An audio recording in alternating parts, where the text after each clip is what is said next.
Well, hello there, happily married woman. It is Dr. Siobhan here, and I hope that you have had a good day, a good morning, whatever time it is that you might be catching this live stream. So yesterday, I promised you guys that for the next 20 days, yesterday, so it's 19 days now, I would be doing daily live streams. Not all of them in this group. Some of them will be on my business page, Relatable. But I am following back up with a conversation that we started 2 days ago about negative thinking.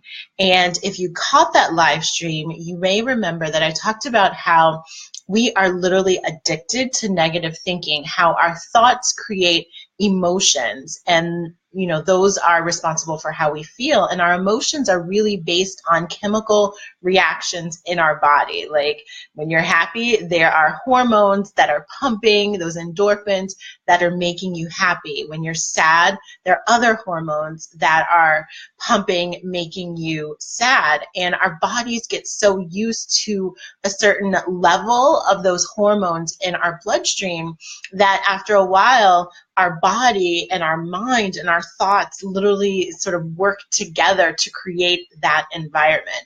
And so if you ever feel like you are, fighting this uphill battle of trying to control your thoughts, trying to think more positively, and you just can't get it, there's actually a biochemical, neurological reason that that is happening. But if you can become addicted to negative thinking, you can also become addicted to positive thinking. And I am sharing just 3 initial steps towards that pathway of really breaking free of negative thinking. And so the first step that we talked about in my first live stream on this topic was really all about being able to enter into a place of acceptance, of not fighting with reality. There may be things going on in your life that are not going the exact way that you would like. You've had some series of disappointments or unmet expectations, whether that's in your marriage or in some other area of your life. And so what I encourage you to do from that first video was to really enter a place of peace and acceptance, where you sort of look at that situation and you get to this place of, it is what it is. And you do that without resentment, without resistance, without frustration. You just sort of accept it. It's sort of like, this is the card. These are the cards that I've been dealt right now. And I'm going to look at them. I'm going to be realistic about what it is, but I'm not going to let that bring me down. And the way that you don't let it bring you down, in part, involves the step that I'm going to be talking a lot about today, which is all about introspection and reflection, which just are fancy words that mean really looking inward and looking for the lesson, for the growth opportunity for you in whatever challenge that you are facing. And so if you are watching this live stream, please just say hello. If you're catching it on the replay, still say hello. I'd love to know that I am not alone in this conversation, and I know that you're here with me, even if you don't say hello. So thank you for that. So I took some notes, as I usually do, but I have to say that as I was reviewing these notes, I was like, I really like the way I wrote it. I am an author now. I get to say that, which is so exciting to me. So if you don't know that already, I have written a book. It's called Voices in Your Ear, New Conversations to Transform Your Mind and Renew Your Marriage. And so this theme of negative thinking, and hi Fatima, how are you? This theme of negative thinking and how to break free is really a common thread throughout the book, because it's all about mindset. It's all about keeping yourself in the right frame of mind. And so as I was looking at my notes preparing to come live, I was like, man, I really like how I said it in my notes. So, hey, Lachey, I hope I said that correctly as well. Thank you. And so, wait, I'm seeing a lot of different emotions here. I saw some sad faces, some tears, some anger. Is it because breaking free of negative emotions is so hard? I know. Negative thinking, like we just get into these patterns and this cycle of it. It happens. It happens to all of us. It happens to me, which is why I've studied how to overcome it so much, and I'm really excited to share that with you. But as I was saying, okay, I really like how I wrote it in my notes. So if you see me looking down a lot, it's because it's so important to me when I come on here that I actually give you guys valuable information. And there's some times when I can write something exactly the way I want to deliver it. So if you see me looking down at my notes, it's because I'm in love with my notes. Like these notes for this particular live stream really reflected what it is I wanted to share. And I don't want to miss any of the points that I thought about ahead of time as I was preparing to come on and share with you all. So as I think about this series, and this is going to be a 3-part series, this is part 2 of how to break free of negative thinking. It's really important because, you know, we're all here in this group, Happily Married Woman, and I believe that part of being a happily married woman or a happy woman in general in any area of your life really has a lot to do with your ability to direct and control your thoughts.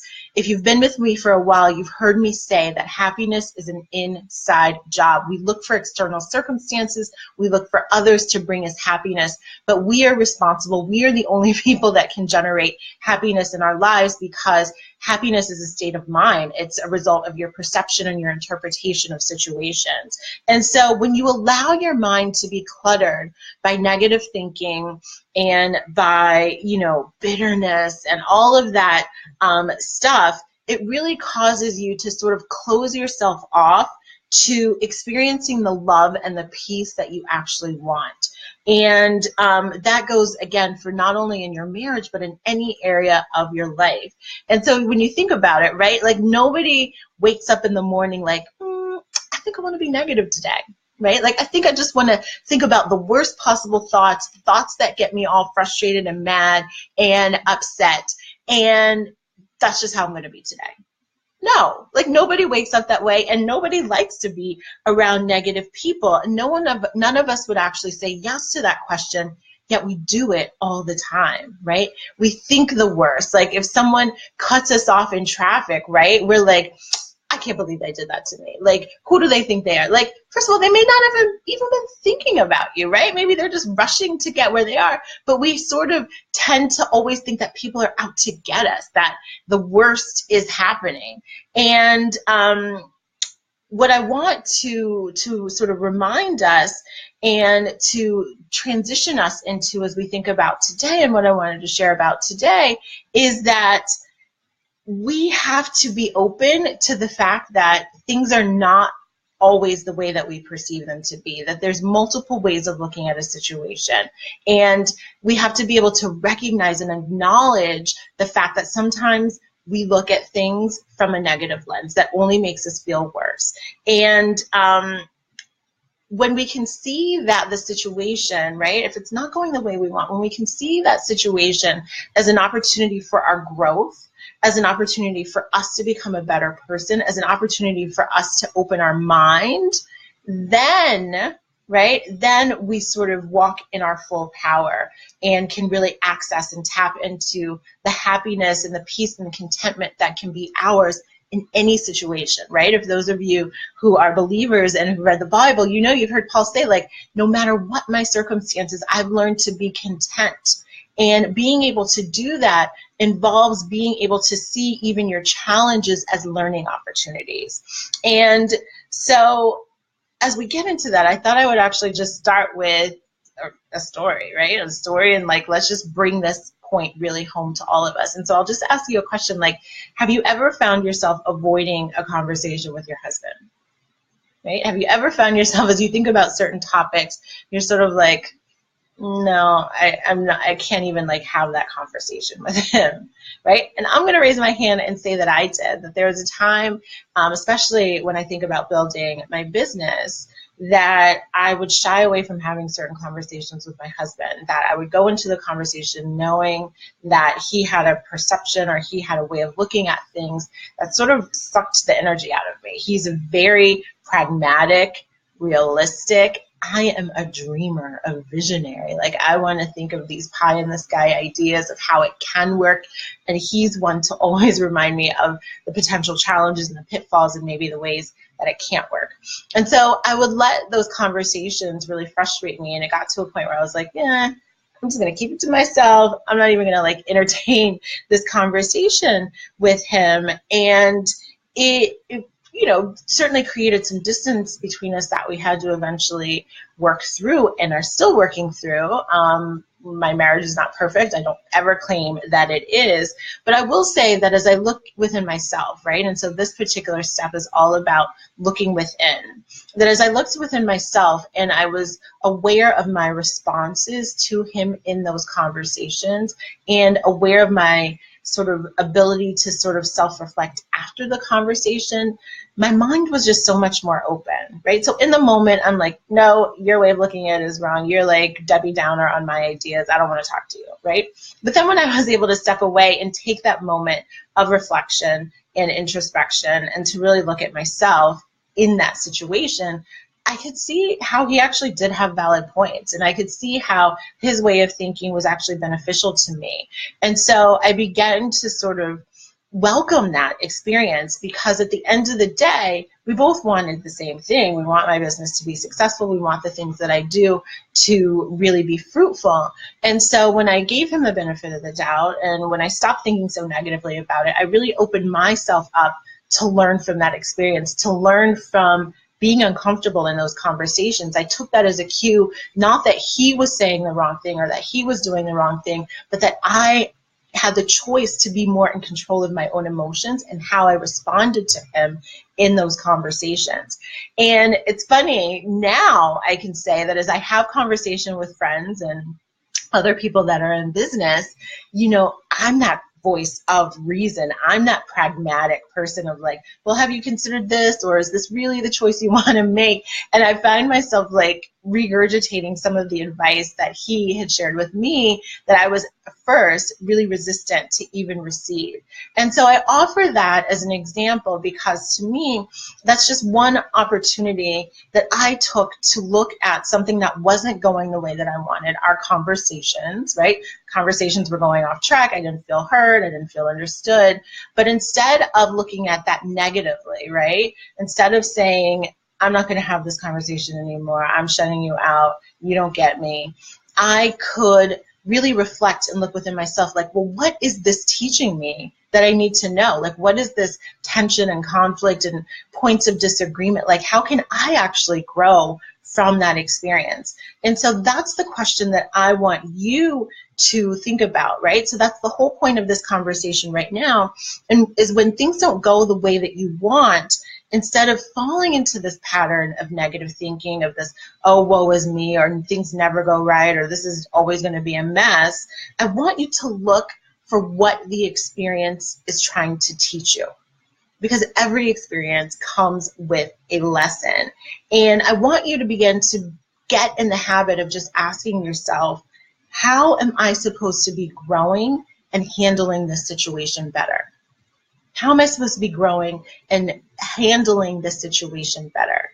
And it's really important that you keep the focus on you and your growth, not the external situation, not all of the stuff that's going wrong, not all of the ways that it should be different, all of the things that you wish weren't happening, but always put the focus back on you. How am I supposed to be growing out of this? What am I supposed to be taking away from this experience, okay? So the key question I want you to ask is, how am I supposed to be growing and handling this situation better, right? Because 9 times out of 10, the things that frustrate you, the things that trigger your negative thinking, they have a certain pattern, they have a certain thing, and you sort of are triggered in the same way all the time. And so because of that, you really have to get in the habit of asking that question, how am I supposed to be growing and handling this situation better? That's one question. Another question is, what is this situation teaching me that I need to know? Right? God sends things our way to teach us lessons.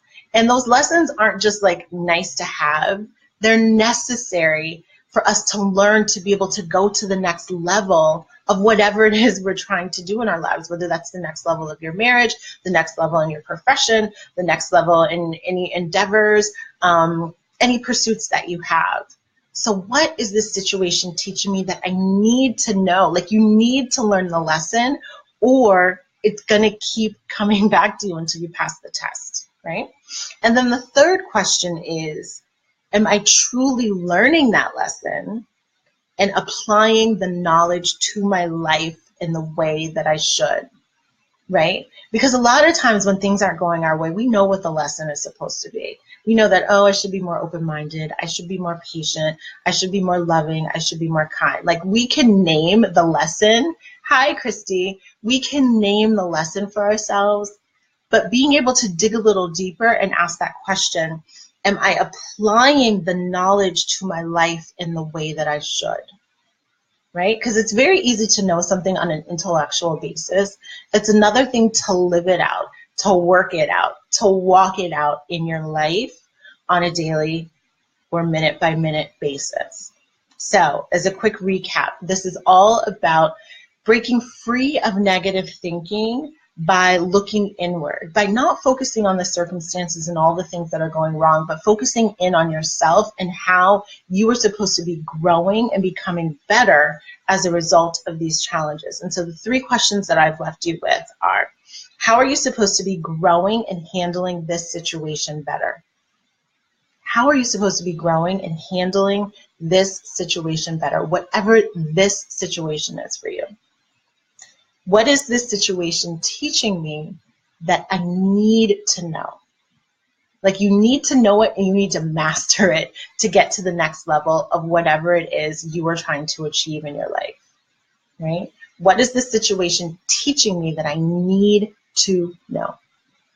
And then the third question, am I truly learning that lesson, right? Because you know what the lesson is. Am I truly learning that lesson and applying the knowledge to my life in the way that I should?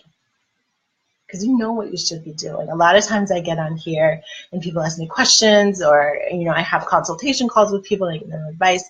You know what you should be doing. You already know it. You have the answers within you. It's how do you implement those things on a consistent basis, right? So that's what I have for you. Breaking free of negative thinking. The first step is to just accept whatever is happening and stop fighting with reality. Stop sitting around thinking so much about how it should be different, how you want it to be different, how you wish it would be different. That was step one. Step two, which is this video tonight, is all about looking inward at the lesson, the growth opportunity for you, and how to apply that learning to your life. Step three tomorrow will be entering into a place of gratitude, which, if you watched the first video or have been following me for a while, you know that gratitude to me is like the Windex and the cure-all for everything. Entering into gratitude, practicing gratitude on a regular basis, and we're going to talk about that tomorrow. So I hope that this video has been helpful for you. I'm seeing some little hearts and comments and things like that. So it's good to know that some of you are with me and are paying attention and finding this valuable. Here's what I want you to do. So ask yourself those questions, of course, and then this is like an extra credit bonus thing so you can be like teacher's pet.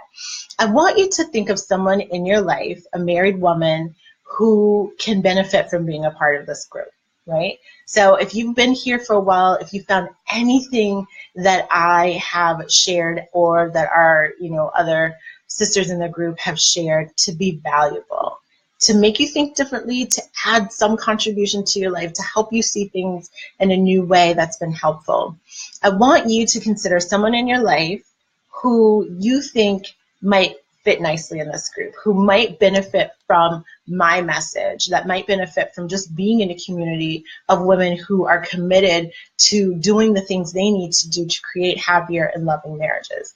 And I want you to tell her about the group. Share the link to the group, invite her to the group, whatever the case may be. This group is successful when we're all successful, right? And so part of that includes inviting and being engaged and active in the group. So think of someone in your life who should be here, who should be hearing this very video that you're hearing right now, and tell her about the group. You can send her the link or you can invite her directly, whatever the case may be, you choose, but don't keep this to yourself, right? That's my message tonight. So thank you. You just invited a few. Thank you, Christy. I really appreciate that. So leave me comments, process this, let me know what you think, And I hope that this is just helping you one little step along the way in breaking free of that negative thinking. All right. So have a great evening. Thank you, Jennifer. And I will be back with you tomorrow with step 3. All right. Take care, everyone. Bye-bye. You're going to try this, Lachey. Good. Maybe when we can talk to each other instead of at each other. Yes. Talk to each other instead of at each other. That is so important.